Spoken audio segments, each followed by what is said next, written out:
तलवार घेतली जिने हाती उठून, कित्तूरची अस्मिता जिने राखली रणांगण लढून, त्या वीर राणीच्या नमेला वंदन करते मी झुकून.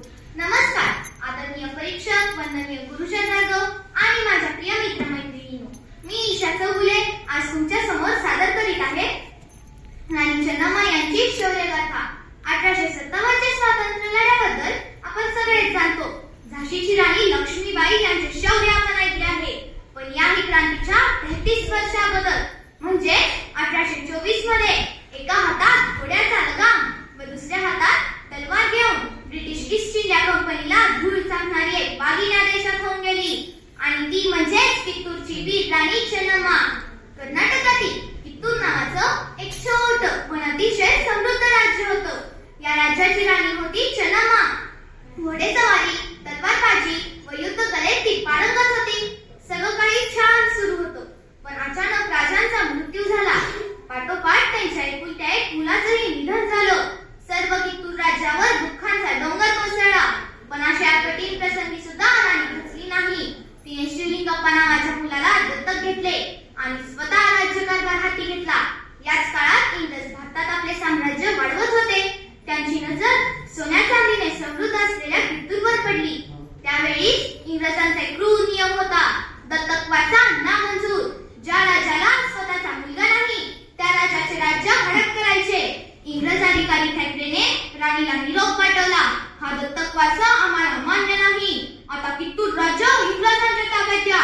हे ऐकून राणी चन्नम्माचे रक्त उसळले. ती सिंहासारखी गरजली, कित्तूर आमचे आहे, आम्ही आमच्या मातृभूमीचा एक तुकडाही इंग्रजांना देणार नाही. युद्ध करायचे असेल तर या. कित्तूरचे सैनिक रक्ताच्या शेवटच्या थेंबापर्यंत लढली. राणीने युद्धाची तयारी सुरू केली. राज्यातील सर्व सैनिकांना एकत्र करून त्यांच्या मनात देशप्रेमाची ज्योत पेटवली.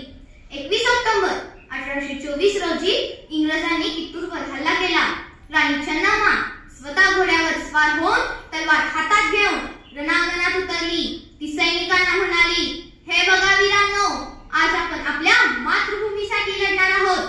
विजय मिळवा किंवा शहीद व्हा, पण शत्रू समोर कधीही झुकू नका.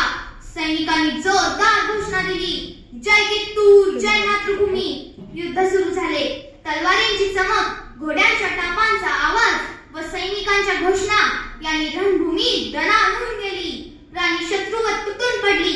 तिचे शौर्य पाहून इंग्रज अधिकारी थॅकरेही थरथर कापू लागला. कित्तूरच्या सैन्याने इंग्रजांना पळो की सळो करून सोडले. या पहिल्या युद्धातच इंग्रज अधिकारी थॅकरे मारला गेला आणि कित्तूरचा विजय झाला. हा भारताच्या इतिहासातील इंग्रजांचा खूप मोठा पराभव होतो, पण इंग्रज खूप कपटी होते.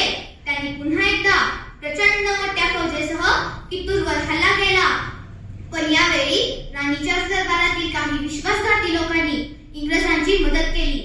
यामुळे परिस्थिती बिघडली. अखेर इंग्रजांनी राणीला कैद केले. कैदेत असतानाही राणीने कधीही हार